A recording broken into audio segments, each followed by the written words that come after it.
어제죠. 이제 3월 15일에 공동주택 공시가격 열람이 이제 시작됐습니다. 그래서 이게 확정은 아니지만 사실상 확정에 가깝습니다. 공시가격이 뭐 변동되는 일들이 뭐 극소수니까 전체적으로 전국이 19%가 올랐습니다. 그러니까 어마어마하게 올랐어요. 이렇게까지 올라도 되나 싶을 정도입니다. 그러니까 이 공시가격이 20%가 올라갔다는 거는 단순히 생각하면 그냥 세금이 다 20%씩 올라갔다고 생각하시면 돼요. 내가 내던 세금이 20%가 올라갔다.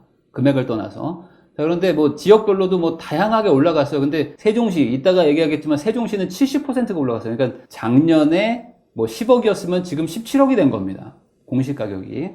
근데 이 공시가율 상승률은 역대 뭐 거의 최대에 가까운 수준? 그러니까 예전에 그 2007년에 노무현 정권 말기에 16%, 22% 이렇게 팍 올려버렸었는데, 이때 종부세 얘기로 막 시끌시끌 했을 때. 그때 한번 쫙 올리고 나서 그 뒤로는 지지부진했었어요, 공시가격이. 물론 실제 집값 자체도 뭐 좀 안정세가 있었지만, 그러다가 최근에는 뭐 5%, 6% 올리다가 갑자기 공시가격 현실화를 하겠다라고 이제 말은 하지만 사실은 증세죠. 증세 목적으로 이제 공시가를 현실화하면서 20%를 올려버린 거예요. 자, 그런데 작년 있죠? 20년도에는 서울이 많이 올랐었어요. 서울과 대전. 그러니까 완전 급등했었잖아요. 서울도 많이 올랐었고 대전도 작년에 장난 아니었죠? 근데 여기를 많이 올리고 나머지들은 그냥 좀 조용조용 했었는데 올해는 이제 현실화를 얘기를 하니까 다 올려버립니다. 그냥 서울 20%, 부산 20%, 대구, 인천, 광주, 뭐 광주, 전라도 쪽만 좀 안 오르고 대전 20%, 울산, 세종시 70%, 경기, 뭐 충청, 충남, 뭐 전북, 전남, 경북, 경남, 제주 뭐 그냥 다 올라가는 거죠. 서울하고 대전은 2년 연속으로 뭐 15%, 20%막 올라가는 거야. 대전도 14%, 20%. 세종시는 그냥 한 방에 70%.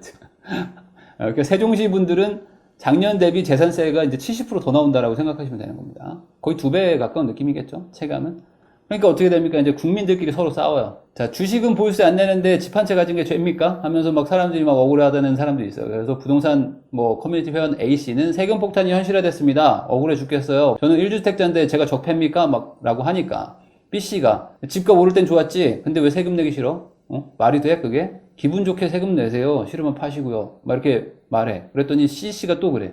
자, 지난해 공시가격이 40% 올라가지고 재산세가 75만 원이 늘었는데 이번에 또 올리면 어떡합니까? 그러니까 뭐 DC도 또 여기서 거듭니다. 아니, 집값이 올라가지고 세금 더 내면 집값 떨어지면 세금 돌려줍니까? 하면서 막 서로 싸우고 있습니다.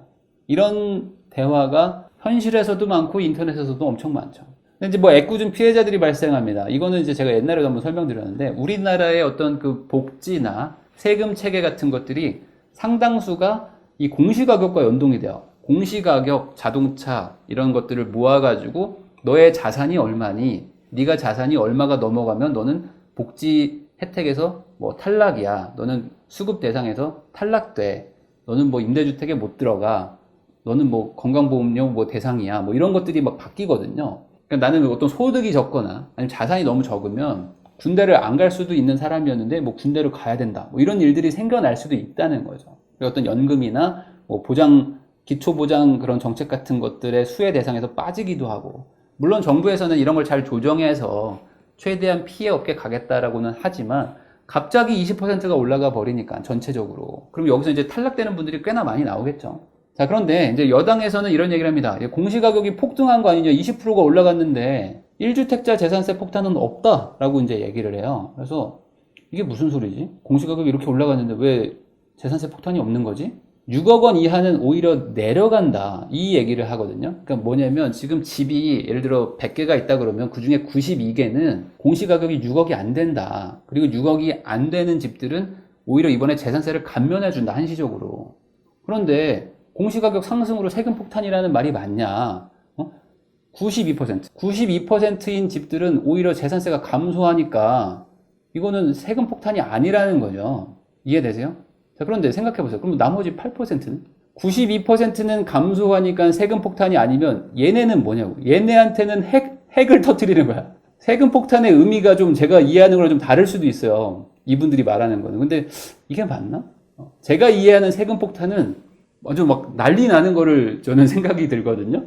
근데 92%는 깎아준다. 그러면 8%는요? 얘네는 핵폭탄이 터지는 거지. 그럼 이게 세금 폭탄 아닌가요? 아니다. 라는 논리입니다. 근데 그럼 많이 깎아주냐? 사실 많이 안 깎아줘요. 이건 제가 과거 영상에서도 얘기했지만 예를 들어 대전 동구에 있는 아파트가 공시가격이 원래는 5천만 원이었는데 이번에 뭐 5,090만 원으로 올랐다. 그래서 재산세가 오히려 더 늘어났어야 되는데 15,000원을 깎아주는 거야. 이해되세요?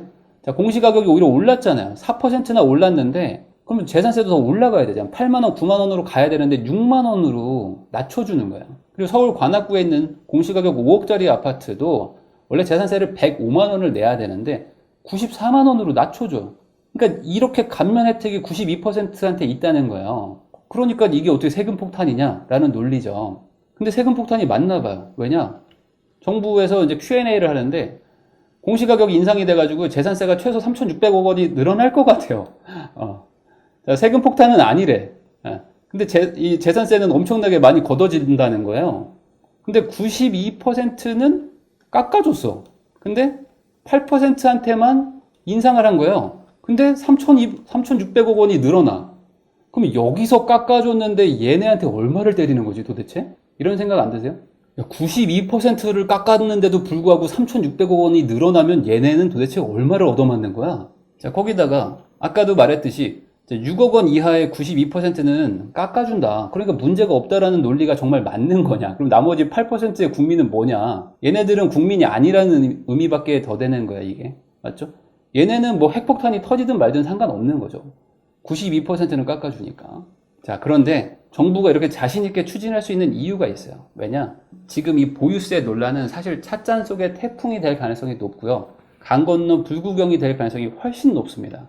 왜냐면 여러분들 대다수는 체감하지 못할 거예요. 자, 이 정부가 제공한 보고서에 보면은 지역별 공시가격별 공동주택 분포라는 게 있습니다. 그런데 여기 보면은 6억 있죠? 자, 여기 1주택자 기준입니다. 이쪽은 아예 종부세 자체가 안 나오는 데예요. 1주택을 가지고 있어봐야.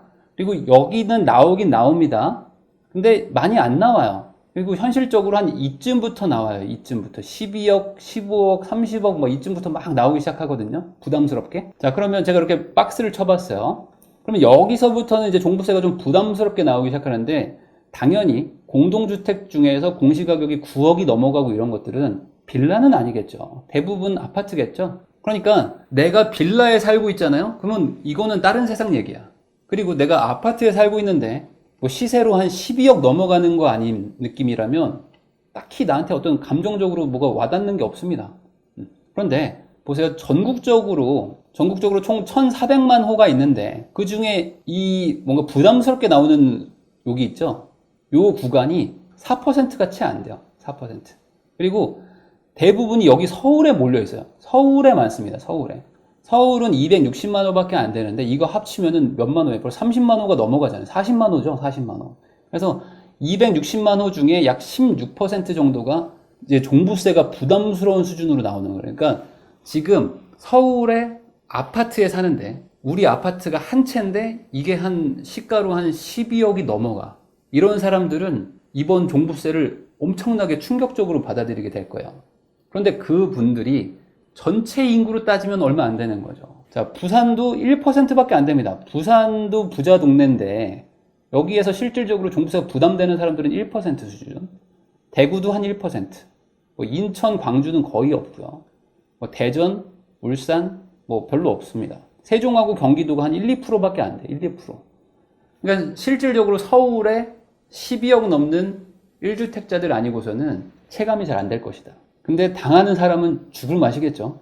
자, 작년에 이제 삼익빛이라고 해서 부산에서 막 엄청나게 올라갔던 재건축 아파트가 있는데 여기도 공시가격이 한 80% 정도 올랐습니다. 그러니까 부산의 대다수는 해당이 안 되는데 해당되는 곳들은 이제 재산세가 많이 나올 거예요. 종부세도 막 나오기 시작할 거고. 그리고 아까 말했듯이 세종시는 이제 70%가 올라갑니다. 그러니까 지역 평균이 70%야.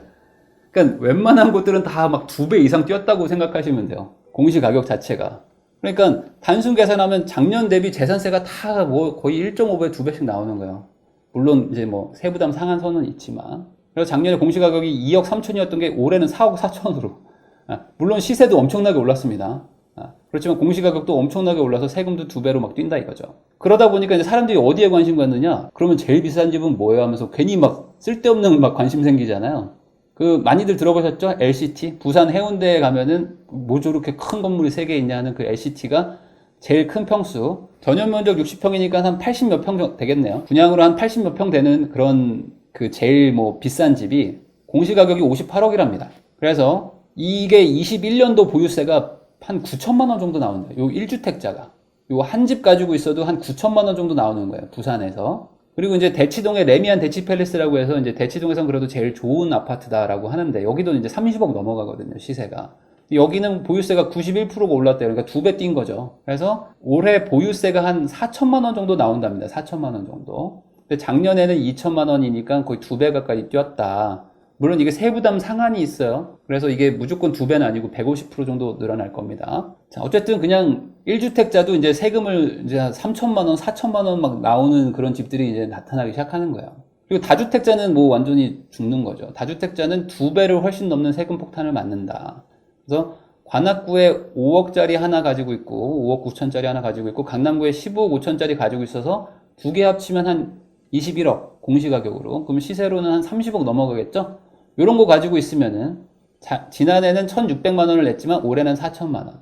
그리고 이게 점점 더 늘어나고 만약에 세 채를 가지고 있다면은 1억 5천만 원이 뛰어가지고 2억 5천을 내야 된다. 종부세 세율의 이 인상 수준이 막 이런 그래프가 되는 거야. 또 뭐 조금씩 올라가는 게 아니고 막 이렇게 올라가. 그러면 우리나라에서 제일 비싼 아파트는 어디예요? 막 괜히 또 쓸데없는 또 관심들 생기니까 이런 게 또 바로바로 기사가 뜹니다. 그래서 이제 청담동에 이제 펜트하우스 1, 2구라고 해서 이게 이제 막 분양이 끝났거든요. 근데 여기가 지금 공시가격이 163억. 여기에 뭐 유명한 연예인도 살고 뭐 수능 1타 강사도 살고 뭐 골프 선수도 살고 뭐 그런 데죠. 근데 여기는 뭐 분양 자체를 뭐 200억을 해버렸으니까 그러니까 이제 공시가가 163억이다. 그래서 여기는 보유세만 연 4억. 그래서 여기는 이제 보유세만 연 4억인데 뭐 전용 평수가 뭐 100평이 넘어가니까 그리고 뭐 복층형이고 그러거든요. 그러니까 뭐 여기는 뭐 다른 세상이라고 생각하면 되겠습니다. 자, 그러면 이제 금액대별로 그럼 종부세가 얼마나 부담되는가를 한번 보면은 이게 아까 말했듯이 찻잔 속의 태풍일 수 있는 게 자 보세요. 현재 시세 기준으로 37억 정도잖아요. 그럼 이거 엄청 비싼 거잖아요. 그리고 전국에 몇 채 있지도 않아요. 아크로 리버파크하고 레미안 대치팰리스하고 뭐 반포동에 몇 개 있어요. 몇 개. 지방에는 정말 대형 평수들 몇 개만 있고. 그런데 거기가 한 3천만 원대 정도 나오는 거예요. 3천만 원대. 자, 그러면 20억대면요. 20억대도 엄청 비싼 집이잖아요. 20억대. 그러면 20억대들은 1주택 기준으로 한 700만 원 정도 나온다고 합니다. 기사상으로는요. 자, 그리고 17억 정도. 17억 정도도 되게 비싼 거죠. 서울에서 웬만큼 그래도 좀 이름 들어본다 싶은 정도의 단지들이 17억 정도를 하는데 여기도 한 400만 원대 정도라고 합니다. 그러니까 이 30억대들은 정말 좀 부담스럽죠. 3, 4천만 원씩 막 내니까. 근데 반대로 생각해보면 이런 데 사는 사람들은 또 소득이 또 높으니까 또 낼 만도 할 수도 있죠. 그리고 20억대, 17억대는 또 뭐 부담스러울 수는 있지만 또 700만 원, 400만 원이면 또 어떻게 내볼 만도 하죠. 자, 그러면 뭐 고가 아파트만 올랐냐? 아니다. 노원, 성북 같은 곳들도 공시가격이 폭등합니다. 그래가지고 올해 발표한 공시가격안에 따르면 서울에서 노원구가 40% 가까이 올라요. 35%가 오릅니다. 그리고 성북구도 28%, 강동구 27%, 도봉구도 26%, 강북구 22%. 그러니까 전체적으로 다 올라요. 강북도 많이 올랐습니다. 강남은 이제 13%, 뭐 19% 올랐는데 여기는 이미 예전에 한번 올렸어가지고 이게 많이 오른 거는 착시입니다. 예전에 20년도에 여기가 좀 덜 올렸기 때문에 이번에 좀 많이 올라가는 거고 여기는 이미 한번 올렸어가지고 고가주택들 한번 올린 상태에서 또 올린 거니까 그거는 좀 유의를 해주시고요. 그리고 실제로 노원하고 강북, 도봉 뭐 이쪽이 또 많이 오르기도 했어요. 작년에. 많이 오르기는 했었어요, 시세가. 자, 그런데 이제 사람들이 이제 문제를 계속 지적하는 게 이거예요. 뭐냐면, 그래, 세금을 막 걷어서 보유세를 높이는 건 좋다. 근데 보유세가 올리는 그 명분이 뭐냐? 매물을 늘리려고. 맞죠? 그러니까 매물을 이렇게 늘리려고 하는데, 이상하게 여기는 지금 매물을 늘리는 게 아니고, 이렇게 자물쇠로 계속 잠그는 정책을 쓰는 거예요. 왜냐면 매물을 늘리려면 어떻게 해야 돼? 보유세를 막 높이면서, 못 버티게 해야 되잖아요. 그럼 못 버티면 사람들이 팔아야 되잖아요. 근데 파는데 양도세를 막 80%를 때려. 양도세라는 거는 차익에서 세금을 80%씩 막 가져간다는 겁니다. 70%, 80%. 그러니까 내가 팔고 싶은데 팔 수가 없어. 지금 세금이 몇 천만 원 나오긴 하는데 팔면 막 몇 억을 내야 돼, 양도세를. 그러니까 이거 할 수가 없잖아요. 이쪽으로 가는 거예요. 가만히 있어야 되나? 뭐 이러고 있는 거죠. 자, 사람들은 어떻게 할 것 같으세요? 제가 옛날에도 얘기했지만 지금 다주택자들은 많지 않아요. 다주택자들은 대부분 뭐 임대사업자로 이미 빠져 있거나 아니면은 뭐 지금 증여를 했거나 합니다. 2017년, 18년, 19년, 20년 증여가 엄청나게 많이 늘어났어요. 그래서 웬만한 사람들은 이미 종부세를 몇 번 내면서 야 이거 안 되겠다 해서 팔던지 증여를 다 했습니다. 근데 이제 아직 못한 사람들도 조금은 있겠죠. 근데 그분들도 지금은 이제 증여를 더 하려고 할 거예요. 왜냐면 이건 양도세 내면서 버틸 방법이 없으니까. 왜냐면 이게 양도세를 내면은 막 너무 많이 가져가니까 다주택자들 입장에서는 이거를 팔아가지고는 딴 걸 살 수가 없어요. 그러니까 차라리 우리 아들, 딸 준다 라고 하면서 이제 갈 수밖에 없거든요. 그래서 지금 생각보다 매물이 안 나오죠. 그리고 뭐 강남 2주택자 보유세가 막 1억이다 해서 막 은퇴한 사람들 막 건보로 내야 된다 막 이렇게 얘기를 하는데 이 사람들이 엄청나게 많지는 않습니다. 뭐 아예 없을 수는 없지만 이미 많이 대비를 했어요. 19년도, 20년도에 종부세가 계속 많이 나왔고 20년도도 내년에 종부세 엄청 올라간다고 사람들이 이미 다 알고 있던 상황에서 어떻게든 막 증여로 빠지고 했었단 말이죠. 그래서 세금 폭탄을 예상했다라는 게 이제 기본적인 여기 사회적인 분위기예요. 그러니까 집을 팔아야 되나? 이게 아니고 야 이걸 어떻게 내야 되지? 이러고 있단 말이죠. 그래서 제가 이제 다른 영상에서도 얘기했지만 이 집을 뭐 월세를 주고 나는 뭐 우선은 경기도로 빠져가지고 그 월세를 좀 모아가지고 세금을 낼까? 이런 사람도 있고 아니면 여기서 이제 전세를 받아가지고 어차피 다 실거주자들이니까 전세를 받아서 이걸 가지고 뭐 전세금의 일부를 뭐 세금 내면서 좀 버틸까? 라든지 아니면 또 마침 또 임대차 3법 때문에 전세가 막 올라가고 있으니까 이 오른 거 가지고 우선 내면서 버텨볼까? 뭐 이런 여러 가지 생각들을 하고 있죠. 물론 그 중에 파는 사람들은 있을 거고 그걸 팔면 이 종부세는 부담 없는 사람들이 와서 또 삽니다. 그리고 이제 제일 걱정되는 부분이 이거예요. 그래서 지금 무주택자분들은 야 이거 종부세 많이 때리니까 너무 좋다라고 얘기하시는 분들도 있는데 이게 되게 좀 그렇게 생각하는 게 근데 이거 한번 잘 생각해 보셔야 되는 게 아까 말했듯이 이 종부세가 엄청나게 부담스러운 집들 있죠. 그게 아주 많지 않아요. 서울에 좀 많이 모여 있고요. 서울에서도 한 16% 정도 됩니다. 그 중에 버틸 수 있는 사람들은 좀 버티고 못 버틸 정도로 나올 만한 그런 고가의 주택들 있죠. 이런 데들은 필연적으로 엄청 좋은 동네에 있는 신축 아파트 같은 거예요. 엄청 좋은 아파트들 막 전국에 있는 사람들이 다 아는 동네 뭐 아크로 리버파크 막 이런 것들이에요. 그러니까 그런 데들은 또 전세 수요, 월세 수요가 또 엄청 높아요. 다들 살고 싶어 하고 또 사고 싶어 하고 그러다 보니까 어느 정도는 이 자연스럽게 세입자한테 떠넘기는 게 되죠. 왜냐면 세입자들도 충분히 경제력이 있는 사람들이 또 그런 동네에 들어오니까 내가 월세가 100만 원이 더 늘어나지만 이 동네 살아야 되는 그런 수요가 있으니까 또 들어온다. 그래서 이쪽으로도 또 갈 거다 분명히. 그러니까 이게 지금 세금을 거두면 이게 뭔가 이렇게 가격이 다 같이 내려가면 좋은데 그게 아니고 가격에 이게 양극화가 옵니다. 양극화가. 버틸 수 있는 단지들은 막 올라가고 못 버티는 단지들은 좀 내려오겠죠. 근데 모두가 내려가는 세상이 잘 안 와요. 그래서 앞으로도 보셔야 되겠지만 정리하면은 기본적으로 대상되는 데가 많진 않아요. 그러니까 지금 전 국민이 다 뭐 분노하는 수준이 아니시다. 생각보다. 나 공시지가 따져봤는데 뭐 얼마 안 오르던데요? 이런 사람들이 훨씬 많을 것이다. 그리고 92%에 해당하는 빌라나 저가 아파트에 사는 분들은 오히려 내려간다. 뭐 몇만 원이라도 깎아주니까 크게 불만이 없겠죠. 그리고 이제 소수의 몇 퍼센트의 인원들한테는 거의 핵폭탄을 터뜨리는 건데 이것도 어떻게든 버티려고 할 것이. 그러면 앞으로 어떻게 되는가? 과연 정부가 원하는 대로 내려가는가? 저는 뭐 그쪽에는 좀 아닌 것 같아요. 그렇게 갈 것 같지는 않다. 근데 문제는 내년에 보유세를 더 올린다고 하죠. 그러면 내년은 또 못 버티는 사람들이 또 물건을 조금 던질 거야. 그럼 그걸 또 받아주는 부자들이 있고 이거를 아마 반복하지 않을까. 뭐 그런 생각이 드네요. 이렇게 이제 의견을 말하면서 영상 마무리하도록 하겠습니다.